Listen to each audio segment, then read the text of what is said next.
Hi guys, welcome back to the channel. So today is story time. I wanted to tell you guys my experience at the airport on my way to Jamaica. So I got a pretty inexpensive ticket to go to Jamaica because I knew I wanted to go. So I purchased the ticket even though it was the very next day after I worked a 12-hour shift, because I do 12-hour shifts. So I got the ticket anyway because I wanted to go to Jamaica.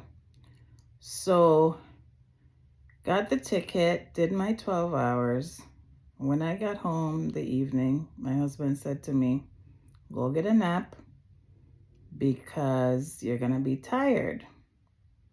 So I said, no, man, I have to check, make sure my passport, I have everything together.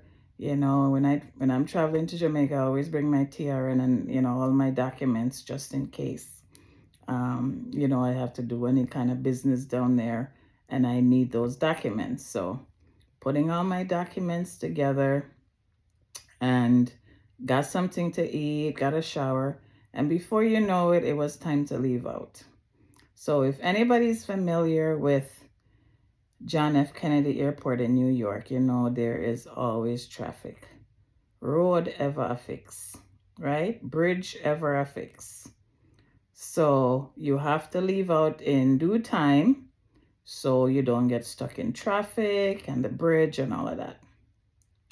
So didn't get any sleep, head out, got to the airport. When I got to the airport, the first thing that the lady is going to say to me, first of all, I checked through whatever luggage I had to check through and then went to go in the TSA line. When I got into the TSA line, the lady is going to tell me that my bag is too big for a carry-on. So, so I had to check it on the flight. So I had to get out of the line, go back to luggage, check my baggage on.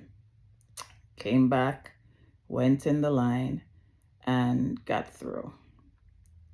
So on the other side of the TSA line now, went and got some breakfast, get well comfortable, eat my breakfast, found the JetBlue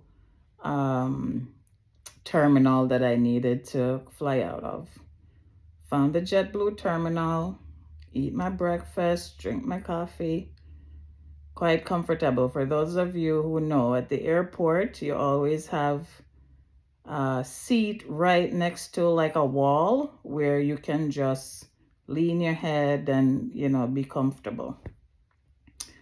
So I had my breakfast, drink my coffee, and well cuddle up in my little corner and fell asleep. Yes, get a little quick nap. When I woke up, right, the JetBlue hangar that I was flying out of look a little scanty. So I went up to the JetBlue staff to ask about my flight, and you guys guessed it. I missed the flight. Yes, well tired, fall asleep, miss my flight. But thank God, big ups to JetBlue because they were very helpful in getting me on another flight to Jamaica, like ASAP. So big ups to JetBlue.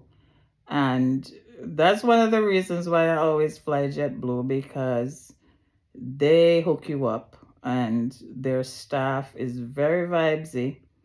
Yes, you're on the plane and it's very vibesy, and when you reach Jamaica, it's just a vibe. So I did make it to Jamaica. I did make it to Jamaica and I had a fabulous time. And just to say that the day started out a little hectic. I don't know what was going on. I was so tired. But I got to Jamaica, and once that warm sun hit me, I was awake and I was happy. And, my trip was fantastic. I had a fabulous time. Yes, mango season is always a good time to visit Jamaica. So, yeah, so I made it. I made it. My flight was a good flight. It was a good flight, and lesson learned. Lesson learned. I will make sure definitely that I don't work so hard before I go. And if I do, that I take a little nap before I get to the airport. And then, of course, when I called my husband to tell him I missed the flight, it was a whole other debacle, whole other thing. Because, he's going to say he's right because he told me to take a nap. But, we are ready. We're going to do what we're going to do, right? So, lesson learned. All right, guys. Thanks for watching. Subscribe to the channel. Have a good day. See you next time. Bye-bye.